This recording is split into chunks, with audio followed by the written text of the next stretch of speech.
Vamos a empezar este nuevo desayuno. Muy buenos días a todos los amigos de CD que desde distintos lugares de España nos están siguiendo en esta nueva edición de estos desayunos que necesariamente, y esperemos por poco tiempo, tienen que ser virtuales. La gestión del coronavirus puede ser más o menos discutible, pero lo que resulta incontrovertido es que nos ha enfrentado con enormes esfuerzos de solidaridad colectiva, de disciplina individual y de avances científicos que no tenían precedentes. La aceleración histórica ha sido en este caso una auténtica bendición y en ese camino de sufrimiento colectivo el personal sanitario ha agigantado su grandeza moral frente a la ciudadanía con una profesionalidad, con una entrega y con un compromiso extraordinarios. Hoy en CEDE tenemos el privilegio de contar con uno de sus destacados protagonistas. Yo quiero agradecer muy sinceramente al doctor Josep María Campistol, director general del Hospital Clínico de Barcelona, que hoy nos dedique un espacio en su apretada agenda en este desayuno con preguntas posteriores que moderará Ana Bujaldón, presidenta de FEDEPE. Gracias, Ana, también por acompañarnos esta mañana. El currículum del doctor Campistol es el de una vida dedicada a la medicina y muy en especial a la nefrología. Se licenció en la Universidad de Barcelona, recibió después una beca Fulbright en la Facultad de Medicina de la Universidad de Boston para después volver al Hospital Clínico que ha sido su segunda casa en estos años. En el año 2000 fundó el Laboratorio de Nefrología y Trasplante Renal, fue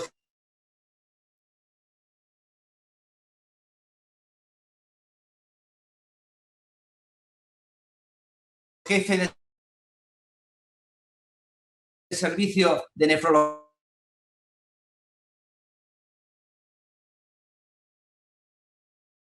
y urología desde el 2004 al 2014 y desde uno de los nefrólogos de referencia mundial, nacionales e internacionales. Hace 5 años, cuando el doctor Campistol asumió la dirección del Hospital Clínico, seguro que no podía imaginar que tendría la responsabilidad de gestionar la crisis sanitaria más importante de las últimas décadas. En los momentos más duros de la pandemia, en el mes de marzo, tuvo que liderar el fantástico trabajo de un equipo humano que consiguió que el Hospital Clínico no llegara a colapsar. Nos comentaba que había vivido el miedo y la preocupación por la falta de equipos de protección para sus profesionales y tuvo que actuar con anticipación, definiendo el techo terapéutico de los pacientes en forma de unos protocolos que después fueron modelo y siguieron otros hospitales. Quienes le conocen, además de su solvencia y prestigio como médico, alaban siempre su capacidad de comunicación, su liderazgo inclusivo, su compromiso con la sanidad pública y su obsesión por hacer del servicio al paciente y a la sociedad el eje diario de la actuación de los profesionales que dirige. La obligación de ser cada día persona y mejor profesional, dicen los que le conocen, que día a día. Hablar de la pandemia, pero él personalmente ha querido poner un segundo título a su intervención: luz al final del túnel. Esa luz, esa sonrisa que tantas veces en el ejercicio de su especialidad él ha regalado al ofrecer una segunda oportunidad antes y que quizás también nos pueda transmitir. Doctor, muchísimas gracias por su tiempo. Te escuchamos con nuestro agradecimiento y con la máxima atención. Bien, muchísimas gracias, señora Adell, gracias, Ramón, y gracias a todos ustedes por estar conectados en este desayuno virtual. Hablábamos antes con el señor Adell que me deben ustedes al menos un café con leche cuando haya pasado realmente la pandemia. Gracias realmente por la invitación, gracias al presidente de CEDE, al señor Fainé, que sé que nos tiene en sus pensamientos y en buena estima, y gracias realmente a todos ustedes por conectarse estos minutos. Tal como decía el señor Adell, han sido realmente meses muy complicados. Les puedo asegurar que seguramente personal y profesionalmente han sido los peores meses de mi vida. Estoy hablando de marzo, abril de este año. Nunca hubiéramos imaginado una situación tan dramática, compleja, difícil, imprevisible, realmente muy difícil lo que vivimos. Por suerte, en este momento las cosas están mejor. Cuidado, no están resueltas, pero están mejor.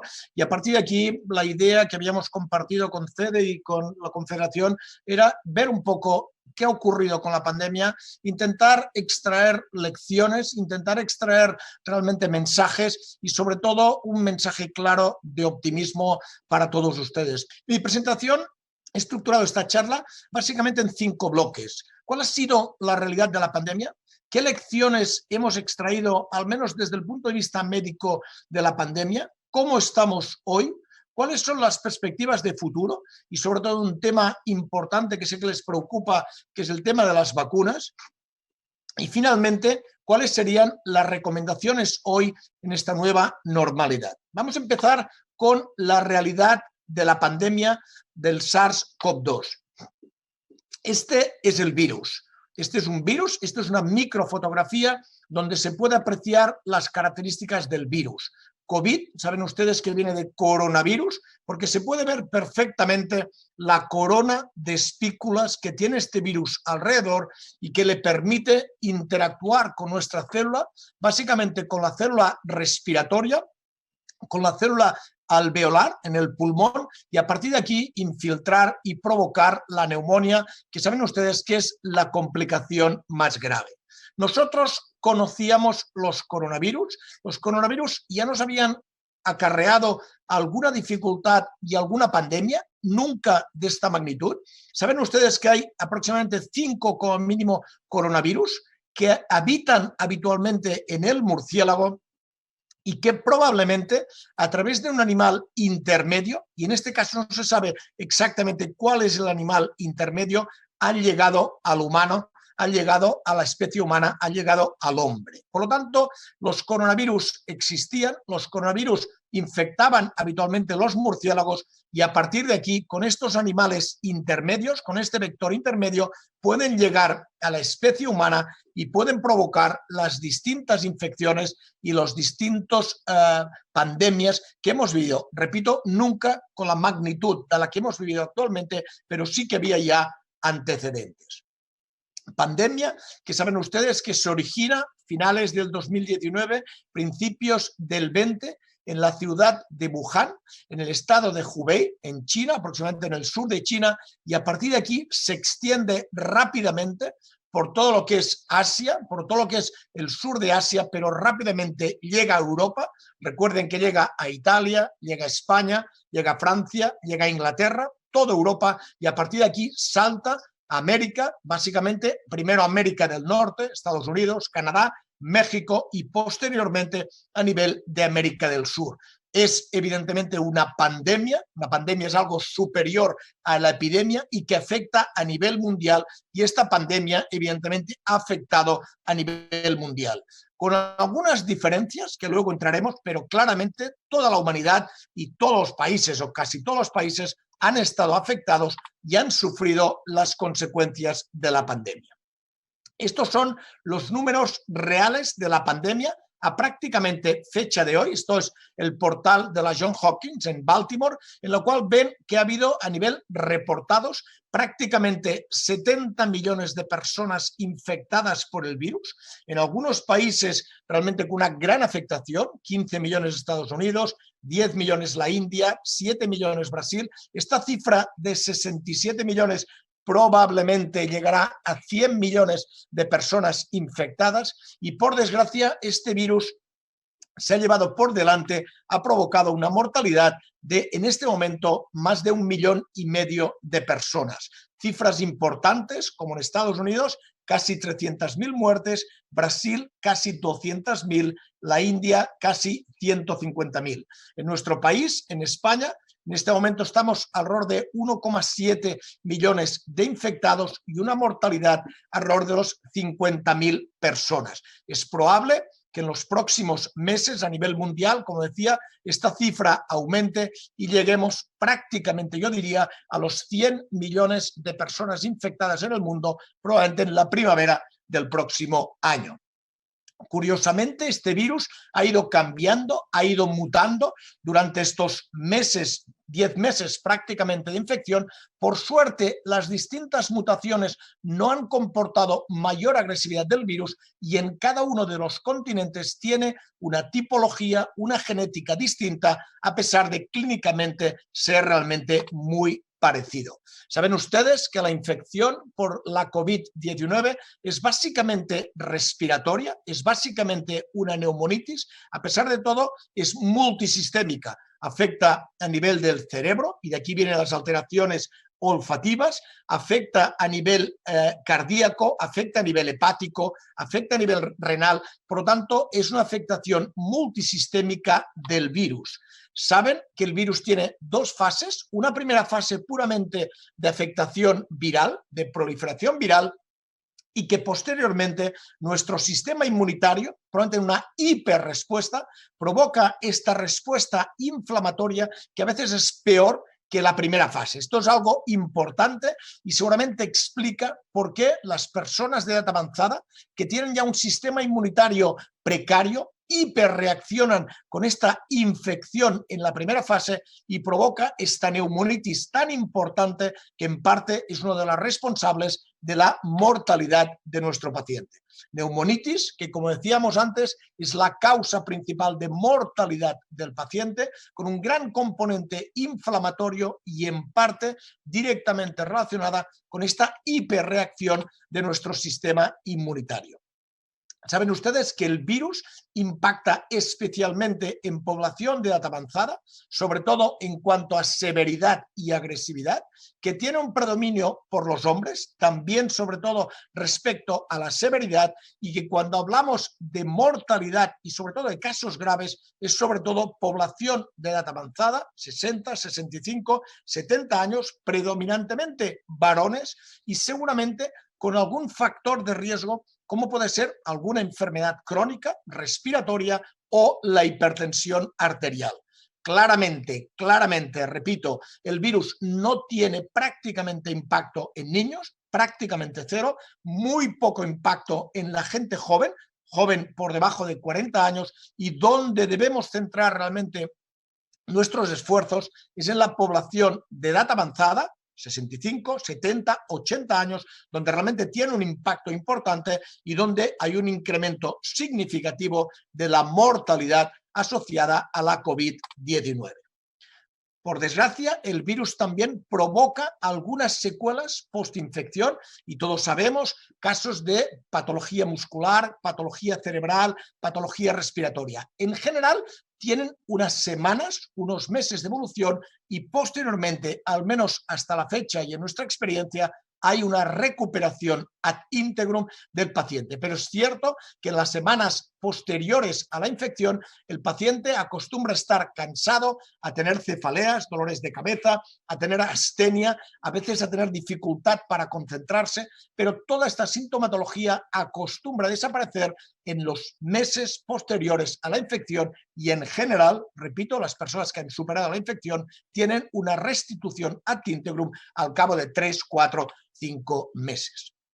¿De dónde vino este virus, este maléfico COVID-19? Realmente ha habido mucha especulación en este sentido. Claramente vino de la ciudad de Wuhan, de la provincia de Hubei. Se había hablado, si había un laboratorio. La OMS se pronunció claramente que el virus viene del murciélago. Hay un animal intermedio y a partir de aquí llega al humano. Por lo tanto, creo que no hemos de especular sobre el posible origen, la posible contaminación, la posible previsibilidad de todo este proceso. Creo que ha habido un error a nivel de seguridad por parte de lo que es un poco la alimentación de la población china, de comer mucho animal salvaje, y a partir de aquí, seguramente de este murciélago con un animal intermedio, se ha transmitido este COVID al humano y a partir de aquí se ha generado esta pandemia del SARS-CoV-2. ¿Cómo ha ido la evolución de la pandemia? Fíjense ustedes en esta diapositiva y vean las diferencias a nivel de continentes. En amarillo, continente americano, norte, sur, realmente con un impacto muy importante de la pandemia. Fíjense que hay un primer brote importante en verano, que seguramente en el cono sur era invierno, y actualmente fíjense cómo está impactando realmente la pandemia en América del Norte, en México. En Europa la progresión también hubo un impacto importante en marzo, abril, y actualmente está impactando mucho en Alemania, países escandinavos, Polonia, en la Europa central. A nivel de lo que es Asia, fíjense que prácticamente el impacto ha sido muy inferior y claramente, fíjense ustedes, en África, que prácticamente no ha habido impacto, y seguramente aquí razones climatológicas y también razones de poca movilidad de la población explican, pero fíjense que África prácticamente, por suerte, no aparece en la imagen y seguramente, repito, los pocos o escasos movimientos poblacionales y también la climatología ha ayudado a preservar un poco el continente africano. Por lo tanto, ha habido diferencias importantes entre continentes, seguramente en parte, repito, por la climatología, pero seguramente también en parte por algunas determinadas acciones y actuaciones que comentaremos ahora a continuación. ¿Por qué la pandemia ha tenido un impacto tan importante? Creo que ha habido una prepotencia de Occidente muy importante. No nos tomamos la pandemia en serio hasta que la teníamos en nuestras casas y esto perdimos un mes y fue realmente muy negativo. Creo de alguna manera que hubo especialmente inicialmente poca transparencia por parte de China y aquí se mezclaba una guerra comercial China-Estados Unidos muy importante. Fíjense ustedes que en China prácticamente la pandemia no ha tenido impacto y hoy está resuelta, cosa, perdón, para mí al menos difícil de creer. Hay 4.000 muertes declaradas en China con solo 80.000 casos y esto creo que no es cierto. Claramente los sistemas de vigilancia iniciales fallaron y perdimos un tiempo importante. El virus tiene una gran capacidad de transmisión. A nivel mundial hay megaurbes que facilitaban mucho la transmisión del virus. Hay una alta movilidad de la población, no actualmente, pero evidentemente a principios de este año, y esto fue un factor clave. Los países creo que estábamos poco preparados en la primera ola, mes de marzo y abril. Había una política sanitaria nula por parte de la Unión Europea y esto creo que fue muy negativo y ustedes recordarán una crítica que sufría España e Italia por parte de Holanda y algún otro país de la Unión Europea en el mes de marzo. Posteriormente ellos se han tenido evidentemente que callar y de tragar sus palabras porque han sufrido prácticamente igual que nosotros. Evidentemente el virus había poca inmunidad, por lo tanto era un virus muy fácilmente transmisible. La población, especialmente de algunos continentes, y Europa es el ejemplo, está envejecida y hemos visto cómo el virus impacta en esta población y creo muy importante, ha habido a nivel mundial, con honrosas excepciones, poca cohesión y coherencia política que evidentemente no ha ayudado a gestionar correctamente esta difícil e imprevista situación, pero que evidentemente no ha ayudado en exceso en este sentido. Y seguramente otros factores que lo pueden explicar. No vamos a entrar en detalles en la guerra de Estados Unidos con China, en la guerra de Rusia. Este señor que ven ustedes aquí, Luc Montagnier, que fue un premio Nobel, estaba comentando que en este virus hay secuencias del VIH, como si el virus se hubiera generado en el laboratorio. No es cierto. Y lo está diciendo una persona evidentemente de relevancia, y no nos engañemos, los comités de expertos, ¿cómo ha ido? Fíjense que la gestión de la pandemia ha sido distinta. En la parte derecha de la diapositiva,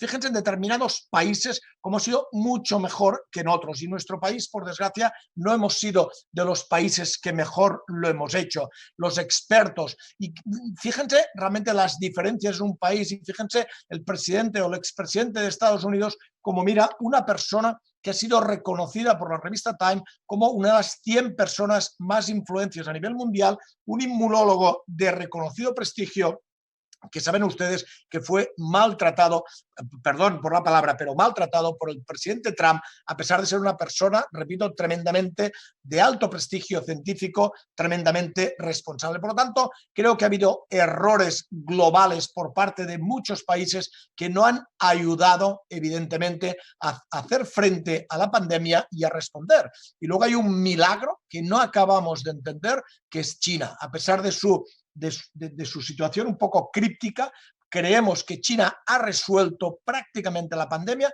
y lo ha resuelto seguramente a base de test, a base de controles, a base de ordenar la población, y realmente es casi un milagro cómo se ha comportado China en esta segunda parte de la pandemia y cómo ha conseguido resolver la situación de una manera realmente, yo diría, admirable. Seguramente no hemos de copiarlo todo, pero ha habido elementos interesantes de China, especialmente en estos últimos meses, de cómo ha hecho frente a la pandemia. ¿Cuáles serían las lecciones más importantes, en mi entender, de la pandemia? Primero, la salud. Ustedes lo saben perfectamente. La salud claramente es el bien más preciado que hemos de trabajar todos para preservarlo. Claramente, la OMS, este control mundial de salud pública, es crucial. Claramente, una salud pública local, municipal, autonómica, estatal, es clave también para detectar y hacer frente a esta o a otras pandemias o epidemias que pueden venir. Claramente, un sistema sanitario integrado, flexible, global es importantísimo. La necesidad de un trabajo en equipo, lo hemos visto, como comentaba antes el señor Adell, durante la pandemia fue clave en este sentido, la coordinación, la colaboración entre todos. Un liderazgo ético, profesional y científico, y sobre todo digo científico porque quizá en algún momento en algunos gobiernos hemos encontrado a los científicos, hemos encontrado a faltar este componente científico del liderazgo, del asesoramiento, que creo que era crucial. Estamos evidentemente en un mundo digital, lo comentaba también el señor Adell, y nos va a ayudar, y esto ha sido un elemento importante. Claramente debemos invertir más en sanidad, en salud, pero sobre todo en investigación y desarrollo, que es lo que hará que salgamos de esta pandemia. Las residencias hay que realmente darles otro enfoque y deben tener un control asistencial mayor que el que han tenido hasta la fecha. Y finalmente creo que necesitamos, y el mundo necesita, un consenso político, realmente poner los problemas encima de la mesa y este consenso político, y no utilizar la pandemia u otros elementos para guerras políticas, porque al final el que sufre evidentemente es el más débil, es el ciudadano o es el enfermo. Estas, en mi opinión, serían algunas de las lecciones que podemos extraer de la pandemia. Seguro que ustedes tienen más, pero creo que es básico la importancia de la salud, del sistema público, de la integración, de un liderazgo ético y claramente la evolución hacia este mundo digital donde todos vamos. Aquí ven ustedes un elemento crucial para mí de la pandemia, afirmado por muchas personas. Creo que la pandemia ha sido una cura de humildad para la humanidad. Y este es un elemento clave y absoluto, y creo que todos hemos reconocido la debilidad de la humanidad, la debilidad de todos nosotros, y realmente el COVID confirma que el mundo se escapa a nuestro control.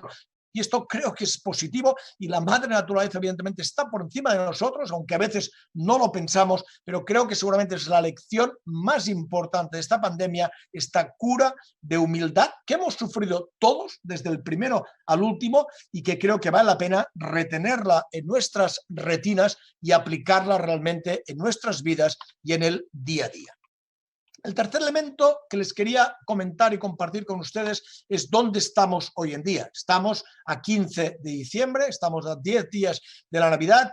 Tenemos el virus situado en España y lo tendremos seguramente en los próximos 6, 9 y quizá 12 meses, pero creo que la situación es de relativa optimismo, al menos en nuestro país. Esto es la situación del virus a nivel de distintos países, y hay zonas realmente complejas: Estados Unidos, Brasil, la India, algunas zonas de Rusia con alta incidencia, Francia, y todos hemos leído estos días prácticamente entre lágrimas a la señora Merkel diciendo que Alemania cierra desde el día 16 de diciembre hasta el día 10 de enero, fechas cruciales para las personas, para el país, para la economía, pero realmente el marco de la pandemia en este momento en Alemania es grave, es complicado, y obliga a la señora Merkel a tomar estas decisiones, o, como leíamos todos ayer, Europa cierra por miedo al repunte de casos de COVID. Francia, Alemania,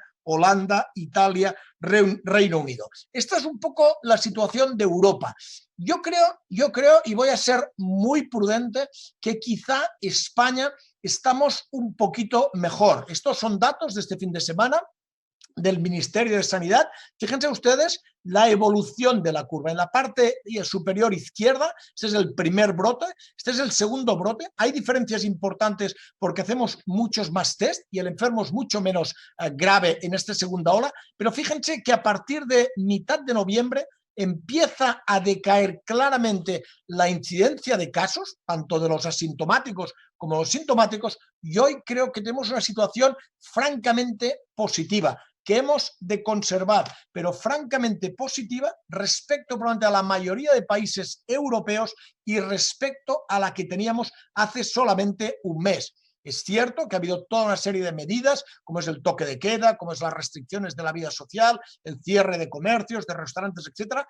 Todo esto seguramente ha ayudado. Hemos tenido una climatología relativamente favorable hasta hace pocos días, en general en toda la geografía española, y por lo tanto la situación actual es relativamente positiva. Fíjense en todas las comunidades del Estado español, Andalucía, Aragón, Cataluña, Cantabria, La Rioja, en todas hay un claro descenso en las últimas 3-4 semanas en los casos de incidencia de COVID. Por lo tanto, un mensaje de cierta tranquilidad, mensaje positivo, pero de absoluta prudencia sobre lo que va a ocurrir en las próximas semanas. Y sobre todo cuando miramos mortalidad, fíjense ustedes cómo ha ido bajando en los últimos días la mortalidad en nuestros hospitales, en nuestra población. Desde el día 27 de noviembre hasta la actualidad, de 220 muertos diarios a 50 muertos diarios. Y fíjense, cuando comparamos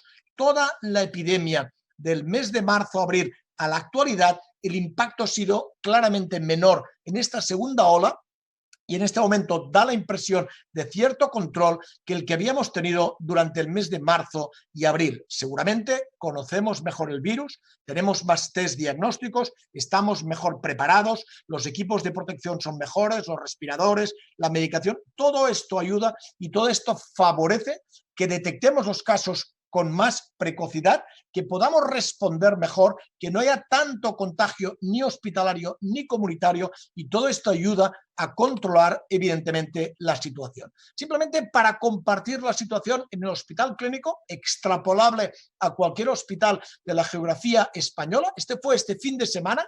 Llegaron a urgencias 12 pacientes, de los cuales ingresamos 7, y fíjese que tenemos 92 pacientes ingresados, 27 y 5, 32 en unidades de cuidados intensivos o intermedios y prácticamente 60 en unidades convencionales. Fíjense ustedes que la curva de urgencias es claramente inferior a la que teníamos a mitad de noviembre y evidentemente nada que ver con la que teníamos en el mes de marzo y abril, con más de 100 pacientes diarios en urgencias, que evidentemente, como decía el señor Adell, estuvimos cerca del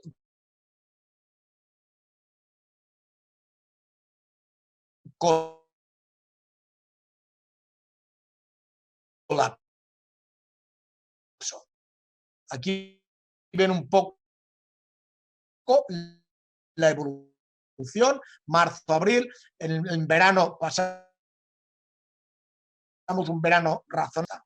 Situación nuestra de España al resto de Europa, por lo tanto, la prudencia es clave para todos nosotros, para todos ustedes, si queremos mantener esta situación.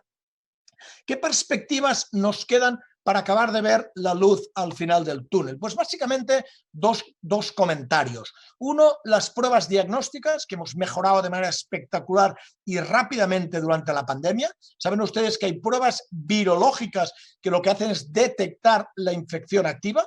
La más sensible es la PCR, pero estos test rápidos antigénicos cada vez son mejores y cada vez tienen mayor sensibilidad y son aplicables siempre con un frotis nasofaríngeo. Y luego las pruebas serológicas que nos permiten ver que hemos sufrido una infección, que hemos pasado ya la infección, que tenemos inmunidad y que probablemente no volveremos a recaer de la infección, ni nos contagiaremos, ni contagiaremos a la población. Todo esto se ha desarrollado realmente durante este año, ha sido espectacular el progreso y todos estos test, tanto desde el punto de vista virológico como desde el punto de vista inmunológico, nos permiten y nos ayudan a detectar los casos de manera mucho más precoz y a tomar realmente todas las riendas y todas las decisiones para frenar la transmisión de la infección. Pero evidentemente el punto clave son las vacunas. Vacunas que se han ido desarrollando durante estos 6, 7, 10 meses de la pandemia y que van a llegar muy pronto a nuestro país. Saben ustedes que Estados Unidos empezó ayer la campaña masiva de vacunación, saben que Inglaterra la empezó una semana antes y teóricamente nos decía ayer el ministro Illa que probablemente a partir del día 4 dispondremos de vacunas para poder empezar a vacunar a nuestra población.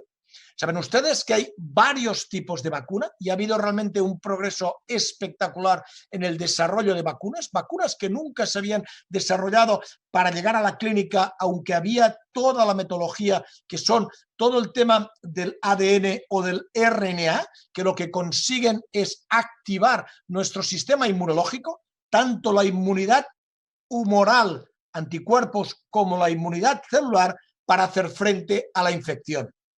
Hay distintas estrategias de vacuna, desde virus atenuado hasta proteínas del virus, hasta técnicas de recombinación genética de ADN o RNA que han conseguido realmente muy buenos resultados para conseguir una inmunidad, una seguridad y una eficacia por encima del 90% en los casos estudiados, que realmente han sido muchísimos. Distintas estrategias, ha habido un trabajo enorme en el desarrollo de estas vacunas, ya se conocía esta posibilidad, pero repito, no se habían desarrollado y realmente estas vacunas de recombinación genética, tanto de ADN como de RNA, con de alguna manera la confección de estos fragmentos genéticos del virus, ha permitido realmente trabajar de manera muy rápida, muy con precisión realmente matemática, de inducir realmente esta inmunidad celular y humoral y conseguir este nivel de inmunización.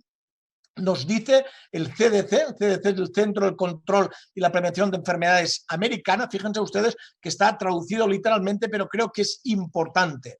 La vacunación contra el COVID ayudará a evitar que se contraiga la enfermedad. La vacunación contra el COVID será la forma más segura de generar protección y finalmente vacunar contra el COVID-19 será la herramienta más importante para frenar la pandemia. Este es el Centro del Control de las Enfermedades Infecciosas en Estados Unidos, de altísimo prestigio, de altísima capacidad, y creo que estas tres frases las he querido compartir con ustedes porque son importantes sobre el futuro de la vacunación y el futuro de la pandemia y la luz al final del túnel. El Ministerio de Sanidad ha elaborado esta estrategia, este plan estratégico, con todos estos puntos de objetivos de desarrollo de población, priorizando en primer lugar personal sanitario, personal de residencias de la tercera edad, personas que viven en estas residencias y posteriormente personas mayores de 64 años, población de riesgo por enfermedades crónicas y a partir de aquí de manera progresiva. Creo que probablemente en el primer mes, 2 meses del 2021 deberíamos cubrir la fase 1, que sería muy importante y seguramente a partir de febrero, marzo, ya empezar realmente la fase 2 y deberíamos llegar realmente al verano con la población mayoritariamente vacunada y protegida frente a la infección.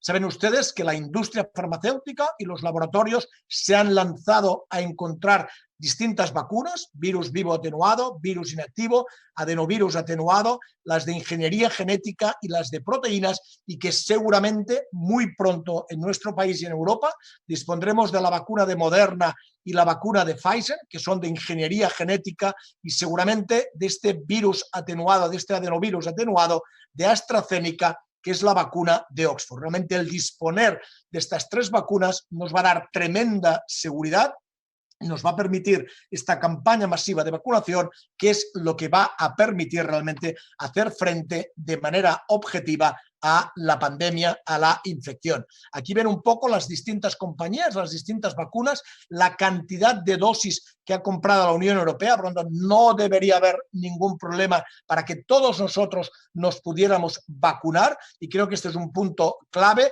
El coste de la vacuna, saben ustedes que va a ser mínimo, porque va a ser un esfuerzo colectivo, público y de las distintas industrias farmacéuticas, y esperemos realmente que durante segundo trimestre del 2021 toda la población de nuestro país que necesite vacuna pueda ser vacunada y de esta manera poder hacer frente realmente a la pandemia.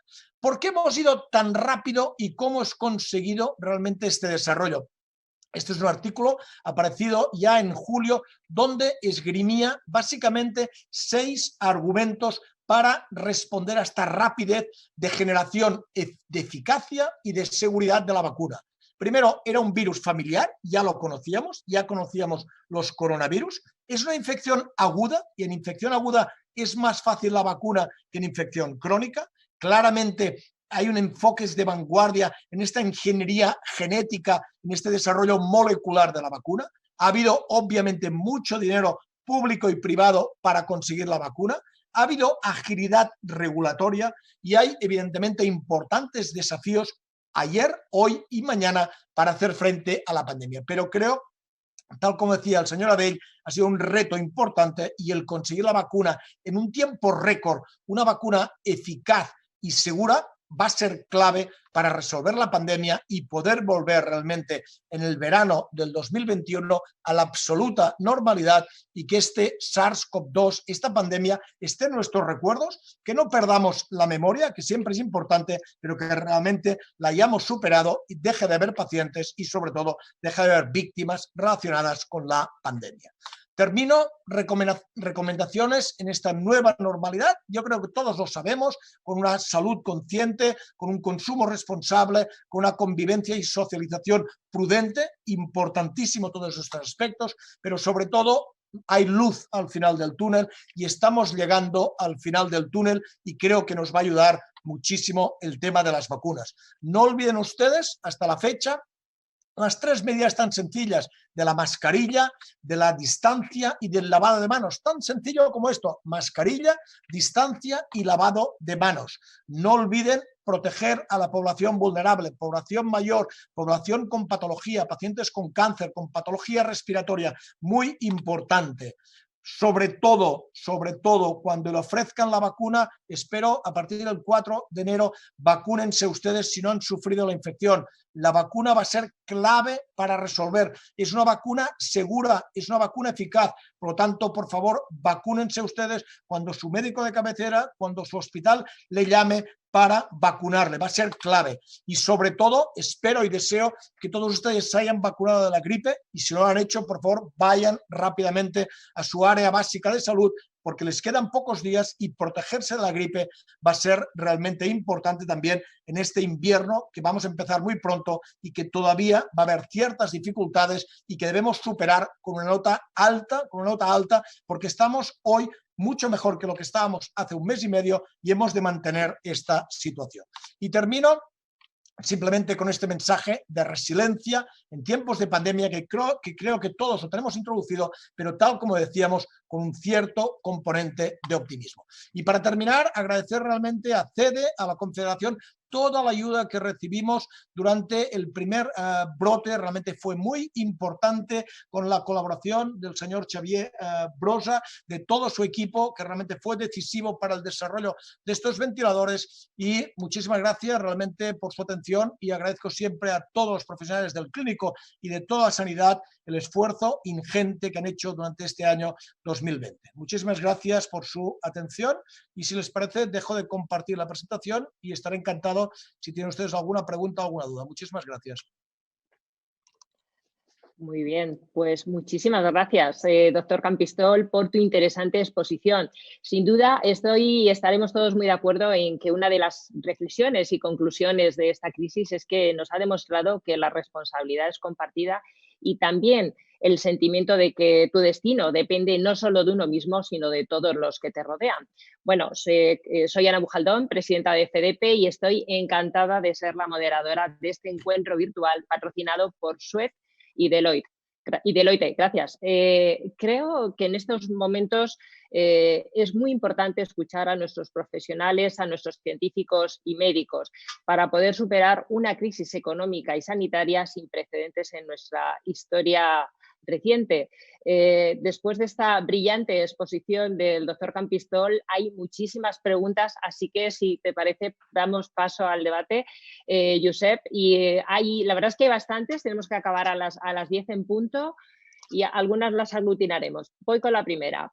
Senem Pájaro, presidente de la Asociación de Directores de Servicio, te formula la siguiente pregunta. La tecnología de la información y las comunicaciones ha facilitado la detección y seguimiento de los brotes de COVID. Sin duda alguna, las TIC han permitido acelerar la creación de las vacunas. Las TIC también han permitido incrementar el uso de la telemedicina, paliando de alguna forma el impacto de COVID en otras dolencias que se han visto un poco arrinconadas durante la pandemia. ¿Qué considera que deberíamos hacer desde las TIC para poder enfrentarnos con más eficacia a futuras pandemias? Bien, muchísimas gracias. Las TIC han sido cruciales. Yo lo he apuntado en mis conclusiones un poco y lo que hemos aprendido de la pandemia. Creo que estamos en un mundo digital, creo que no salimos ninguno de nosotros de casa sin el móvil, lo tenemos todo en el móvil, hasta lo más íntimo casi de nosotros, y evidentemente las TIC nos han ayudado y nos van a ayudar. Creo que van a ser claves en muchísimos aspectos, en el tema de la telemedicina, en el tema, tal como se comentaba, del desarrollo de estas vacunas con ingeniería genética, en la conexión con el paciente, pero creo que seguramente lo que más va a ayudar va a ser elementos de inteligencia artificial. Realmente tenemos muchos datos a nivel sanitario y cuando analizamos estos datos con inteligencia artificial somos capaces de extraer conclusiones que sin inteligencia artificial esto no es posible y a partir de aquí mejorar el abordaje, el tratamiento, el diagnóstico de nuestros pacientes. Por lo tanto, el uso de elementos de inteligencia artificial con TICs va a ser clave en el futuro en nuestras vidas, no solamente para hacer frente a epidemias o a pandemias o a la enfermedad, sino para nuestras vidas, porque ya lo estamos viendo. Cuando queremos ir de un sitio a otro, ahora nos tenemos que mover poco, pero cuando nos vamos, miramos siempre a Google Maps cuál es la situación del tránsito y al final aplicar estos elementos nos van a ayudar y creo que la inteligencia artificial va a ser clave en el futuro. Muy bien. Manuel Gago, vicepresidente del Consejo Directivo de la Fundación CEDE, te pregunta si la pandemia ha tenido también sus consecuencias positivas, ¿no? Dice, especialmente la aceptación de la digitalización a nivel social y también en el ámbito sociosanitario. Las nuevas tecnologías que permiten, usando Big Data, algoritmos, localización y movilidad, realizar análisis predictivos del comportamiento pandémico y disponer de una eficaz política sanitaria, siendo imprescindible proteger al ciudadano de la inviolabilidad de sus datos. Sigue apuntando, se precisa para ello de un organismo global, una agencia nacional que establezca el sistema y una implantación local en las ciudades y sus barrios y requiere profesionales sanitarios capaces de entender estos planteamientos tecnológicos respetando con rigor la individualidad personal. ¿Estamos preparados para ello? Yo creo que voy a ser muy duro y categórico. El mundo sanitario está preparado. No sé si la sociedad o nuestros políticos están tan preparados. Lo digo porque es un tema crucial. Tenemos toda la información digitalizada, toda la información en el sistema y realmente por diversas razones de toda índole realmente no utilizamos correctamente estos datos. Yo creo que los médicos, enfermeras, sector sanitario está preparado para este paso adelante. Creo que la sociedad seguramente tiene que madurar un poco más y nuestros políticos, de nuevo, seguramente deben llegar a un consenso y a partir de aquí hacerlo efectivo. Un ejemplo seguramente es China, que repito, es un ejemplo bueno y malo, y hemos visto la evolución de la pandemia en China, ha sido espectacular y seguramente aquí todos los elementos de inteligencia artificial, de digitalización y de control del ciudadano han sido claves, pero también la detección, la cuarentena, las PCRs han sido muy importantes. No quiero ir evidentemente a China, estamos en España, creo que estamos mejor socialmente y personalmente que lo que es China, pero hay elementos que hemos de aprender y de nuevo creo que el mundo sanitario está preparado, el que tiene que estar seguramente más preparado es la sociedad y sobre todo nuestros políticos que tienen que llegar a un consenso y, perdón la palabra, y a una madurez para entender que esto es clave para la seguridad del país. La primera pregunta de qué hemos aprendido muchísimas cosas y sobre todo lo más importante es que somos vulnerables y creo que ha sido, como decía antes, una cura de humildad importante. Los que trabajamos cada día con pacientes y si nos mueren pacientes somos perfectamente conscientes. Quizá determinadas personas no eran tan conscientes, pero nacemos y algún día nos moriremos todos. Por lo tanto, creo que es clave este elemento de esta cura de humildad, de la importancia de la salud, de la importancia del trabajo colectivo, de la coordinación, de la cooperación, de la investigación. Creo que todos estos elementos son claves, los he apuntado en mi presentación. Creo que va a haber lecciones importantes, creo que no hemos de perder realmente la historia de esta pandemia, la hemos de superar y a partir de aquí, sobre todo, no volver a caer en errores importantes como hemos hecho en el pasado. Muy bien. Juan Pablo Borregón, presidente de AEDIP. Dado que según las encuestas hay un porcentaje importante de la población que desconfía sobre la eficacia de las distintas vacunas y de sus posibles efectos secundarios, aunque ya lo ha mencionado, ¿cuál piensa que debe de ser la actitud de la empresa? ¿Promocionar la vacunación o mantenerse neutral? La verdad es que hay varias preguntas en esa dirección, pero yo creo que las podemos aglutinar ahí. Gracias, Ana, gracias por estas preguntas, porque creo que es clave, he sido muy categórico. Nosotros hemos empezado ya aquí en el hospital una campaña de promover la vacunación de todos los profesionales. En cuanto a la vacuna de la gripe hemos llegado a más del 60%, cosa que no había ocurrido nunca. Espero realmente con la vacuna del COVID que lleguemos al 100% de la población que tiene que vacunarse. Los que hemos sufrido la infección no hace falta que nos vacunemos, pero los que no han pasado la infección, por favor, vacúnense y creo que desde las empresas se puede tener una actitud positiva, proactiva, que creo que es necesario y creo que es un tema de responsabilidad colectiva, empezando por el directivo, empezando por el director y a partir de aquí a todos los equipos creo que es básico. Por favor, vacúnense. Las vacunas son seguras, lo estamos viendo. Ha habido miles de pacientes vacunados en ensayos clínicos. Ha habido un desarrollo muy potente de vacunas y realmente son seguras y son eficientes. Por lo tanto, por favor, vacúnense y promuevan la vacunación a sus trabajadores. Muy bien. Vamos a pasar ahora a varias preguntas que hay acerca del futuro también del sistema de salud público. El aumento del uso de las tecnologías durante este 2020 ha abierto un escenario de posibilidades que, como se está empezando a ver, irá más allá de este periodo de crisis y se convertirá en el motor que impulse la transformación del futuro. ¿Cuál es el futuro de la salud después de la COVID-19? ¿La COVID-19 presenta una oportunidad de aprendizaje para rediseñar los sistemas de salud de forma que puedan coordinar mejor a los actores y los recursos para hacer frente a los desafíos actuales y futuros? Sin duda, Ana, sin duda. Muchísimas gracias. Es absolutamente clave. Yo lo estoy diciendo desde hace, no ahora, desde hace mucho tiempo. Nuestro sistema sanitario es un buen sistema sanitario. Hay unos profesionales, médicos, enfermeras con un compromiso tremendo y con una dedicación tremenda, pero nuestro sistema sanitario es insostenible. Y es insostenible básicamente por dos razones. Uno, porque no hay profesionales y no hemos hecho una buena planificación y no tenemos enfermeras y no vamos a tener médicos, ¿de acuerdo? Por lo tanto, hay un problema difícil de falta de planificación y dos, requerimos realmente más dedicación económica, más dedicación del PIB al sistema sanitario. Saben ustedes que España está aproximadamente 2,5 puntos, 3 puntos por debajo de la media europea y aparte hay bastante asimetría entre las distintas comunidades autónomas, por lo tanto, hace falta más inversión en salud y hace falta mejor planificación sanitaria. La única manera es ser eficientes, la única manera es colaborar entre los distintos actores del sistema sanitario, primaria, hospitales, trabajar en red y a partir de aquí el mundo digital va a ser clave para hacer sostenible el sistema sanitario. Si no introducimos este mundo digital y los profesionales aportamos nuestro valor añadido, solo nuestro valor añadido, y nos olvidamos de la rutina y de la ineficiencia, va a ser imposible. Por lo tanto, creo que esto nos tiene que hacer reflexionar y creo que hay que darle la vuelta al sistema. Hay una buena base, pero hay que darle la vuelta si queremos que el sistema sanitario sea sostenible, sin ninguna duda. No estábamos preparados para hacer frente a una pandemia con la intensidad de la primera ola. ¿Lo consideran un caso aislado o es necesario adaptar los centros de salud para hacer frente a futuras pandemias? La COVID-19 ha afectado drásticamente a los sistemas sanitarios del mundo, generando incertidumbre para el futuro de la salud. ¿Se replanteará un nuevo modelo de salud para la próxima década?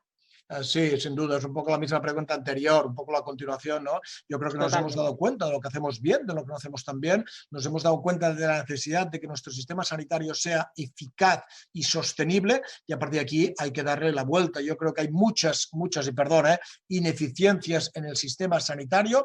Médico, enfermera tiene que aportar valor añadido. Lo que puede hacer un administrativo no lo tiene que hacer una enfermera y menos un médico. Lo que puede hacer una enfermera no lo tiene que hacer un médico, y por lo tanto hay que dar la vuelta como un calcetín a nuestro sistema sanitario y seguramente otros sistemas sanitarios. Creo que hay una base, creo que hay voluntad de mejorar, creo que hay voluntad de continuar con una sanidad pública eficiente, pero hay que darle la vuelta y hay que tomarlo realmente ya porque hemos sufrido muchísimo, estamos todavía con dificultades en nuestro sistema sanitario. La digitalización nos puede ayudar, la inteligencia artificial, la telemedicina nos puede ayudar, y todos estos elementos tienen que estar ya en nuestros sistemas sanitarios, en nuestras áreas básicas, en nuestros hospitales, si queremos que de alguna manera tener una buena salud y ser sostenibles. Y también, claramente, el paciente y la población tienen que ser conscientes que son copartícipes de este proyecto de salud global, y tienen que participar y tienen que, evidentemente, ser conscientes de su contribución a esta salud. Si no, va a ser realmente, francamente difícil. La siguiente pregunta, que sí que viene firmada, es de Francisco Díaz de Rojas. Le pregunta: ¿la pandemia ha alterado el normal funcionamiento de los hospitales con menos ingresos por otras patologías como el estudio de California y los infartos de miocardio? ¿Ha ocurrido eso en su hospital? ¿Qué opina de la creación de nuevos hospitales específicos como el de IFEMA o el nuevo de Isabel Zendal? Respecto a la primera pregunta, es un tema clave que a mí me preocupa muchísimo. En la primera ola dimos respuesta, yo creo, correcta al COVID, pero evidentemente nos olvidamos de las patologías no COVID, y esto ha provocado evidentemente un retraso diagnóstico y de atención a pacientes con cáncer, enfermedades neurodegenerativas, patología cardiovascular.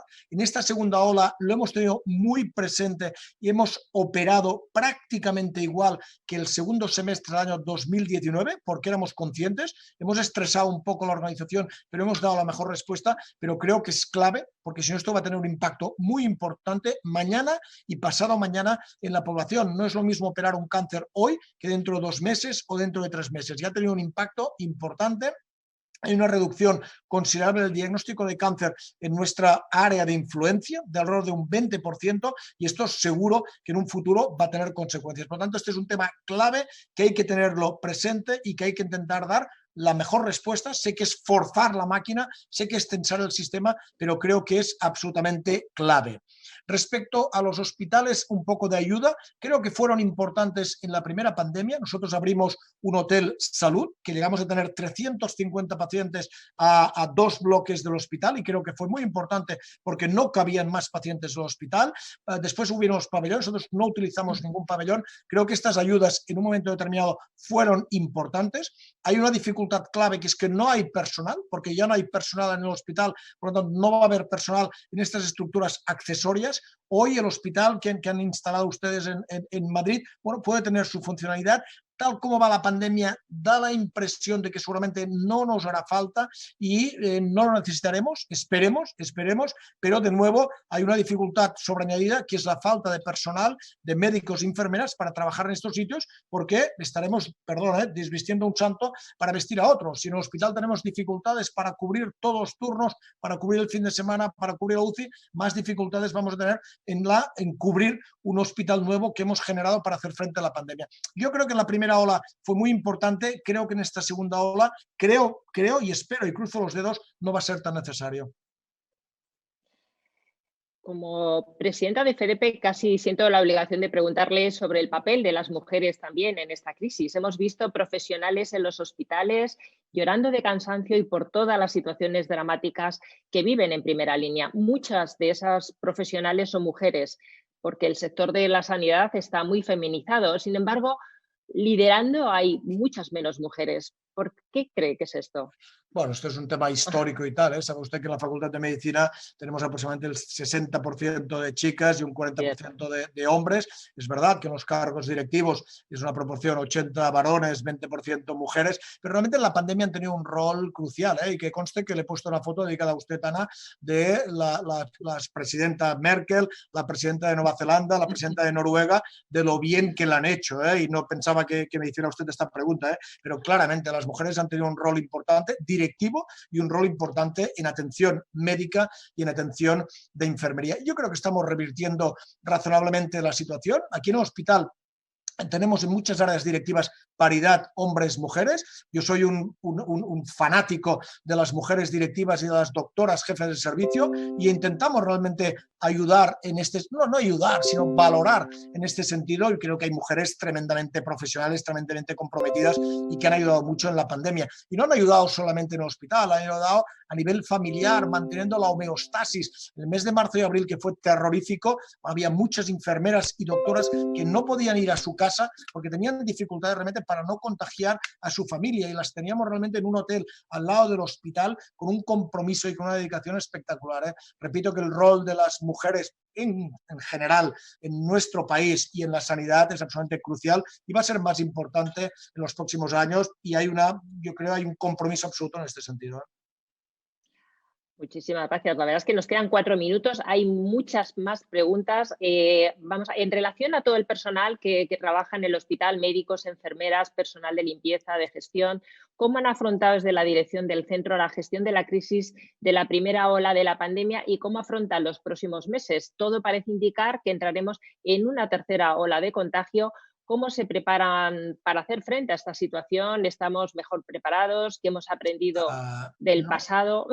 No tiene nada que ver, no tiene nada que ver, yo lo he comentado. Es probable que tengamos una tercera ola en enero o febrero, un repunte de esa segunda ola, una continuación, porque tampoco ha desaparecido del todo, pero nada que ver con lo que vivimos en marzo y abril. Yo lo he comentado un poco en mi presentación. Marzo y abril fue terrorífico, fue el fin del mundo, no sabíamos dónde estábamos, había 100 pacientes en urgencias, de los cuales 50 los teníamos que ingresar, no había camas, no había respiradores, no había oxígeno, no había medicación y no había equipos de protección. Hoy conocemos mejor el virus, sabemos cómo tratarle, sabemos cómo diagnosticarlo, tenemos equipos de protección, la gente está mejor formada, la gente está cansada, es cierto, está cansada porque llevamos un año muy complicado, pero el nivel de conocimiento, de formación es evidentemente muy superior. Yo creo que esta segunda ola, estoy hablando de mitad de octubre, primeros de diciembre, no ha tenido nada que ver el asumir esta segunda ola, la respuesta a esta segunda ola a la que tuvimos en el primer momento, ¿eh? Por tanto, yo lo asumo con prudencia, evidentemente, con cautela, pero con optimismo y con conocimiento. Y sobre todo, lo que decíamos antes, recomendando a toda la población, y en este caso a la población sanitaria, que por favor se vacunen, que es la única manera de hacer frente a la infección y a la pandemia. ¿Tenemos alguna pregunta de carácter práctico para quizá contestar muy brevemente en estos 2 minutos? Como consecuencia de las reacciones de algunos vacunados en Gran Bretaña, ¿qué personas con alergias no se podrán vacunar? Y respecto a la ventilación de espacios y reuniones familiares durante las fiestas de Navidad, ¿cada cuánto deberíamos abrir las ventanas? No sé, quizá nos puede dar algunos consejos generales, aunque algunos de ellos ya también los ha mencionado. Sí, gracias. Respecto a las vacunas y tal, bueno, ya lo están viendo ustedes. La semana pasada, cuando se inició la vacunación en Inglaterra con la vacuna de Pfizer, que saben que es de ingeniería genética, de un fragmento del RNA mensajero, hubo algún caso de alergia. Entonces las autoridades están recomendando no utilizar esta vacuna para población con antecedentes de alergia. Creo que la vacuna de AstraZeneca, que es un virus atenuado, seguramente la de Oxford, seguramente se podrá utilizar, pero probablemente en población de riesgo de alergia, cuidado con las vacunas de ingeniería genética, de fragmentos de ADN o de RNA. Estoy hablando de la vacuna de Moderna o la vacuna de Pfizer, la que hay que preservar a menos 70 grados, pero sí la de Janssen o sí la de AstraZeneca, que llegará muy pronto.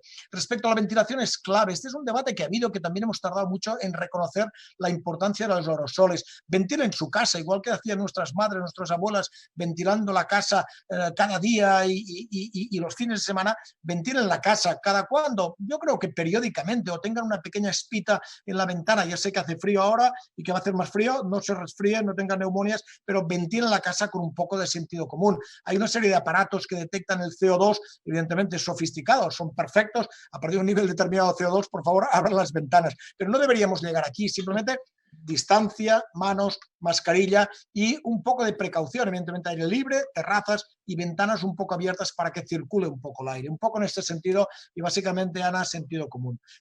Cojamos un par o 3 de minutos más, que veo que hay preguntas interesantes. Ya pediré disculpas a mi comité ejecutivo de que llego 3 minutos tarde, no se preocupe. Adelante, Ana. Bueno, yo tenía ya preparado el final, pero perfecto, podemos dar salida a alguna más, porque la verdad es que alguna muy interesante.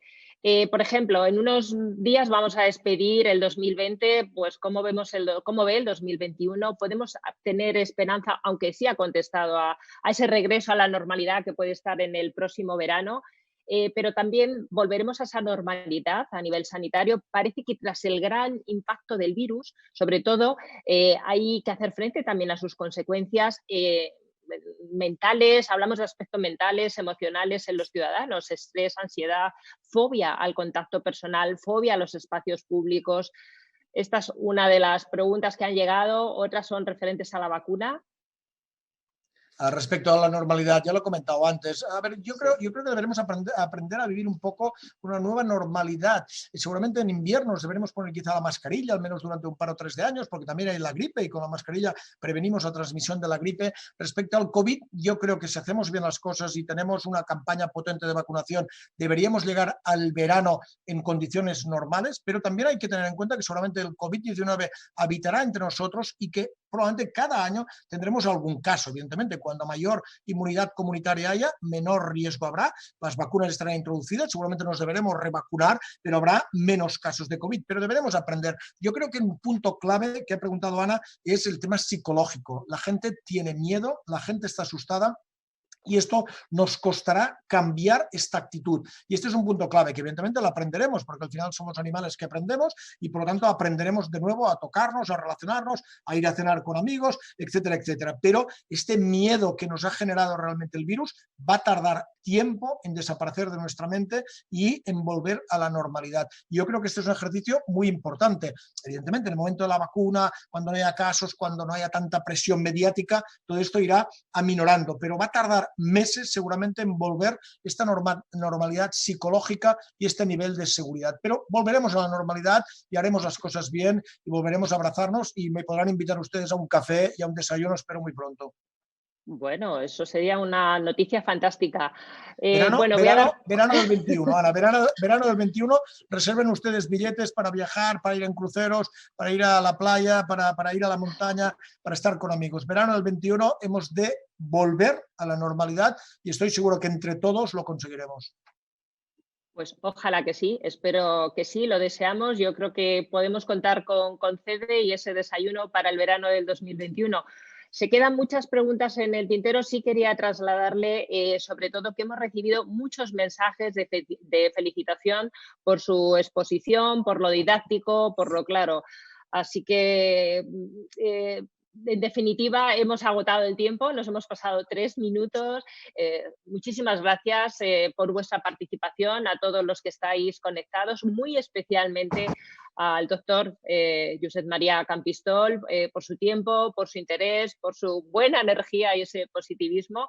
Gracias también Ramón Adel, que estaba también conectado al inicio, y gracias especialmente a la Fundación CEDE por darnos esta nueva oportunidad de reunirnos y abordar cuestiones tan importantes como las que hemos debatido hoy. En cualquier caso, por las fechas, sí que os deseo a todos, además de un buen día, por supuesto, mucha salud y felicidad para todos vosotros en estas fiestas. Así que eso es todo. Hasta pronto. Nos vemos. Muchísimas gracias. Gracias, Ramón. Gracias a todos. Chao. Chao.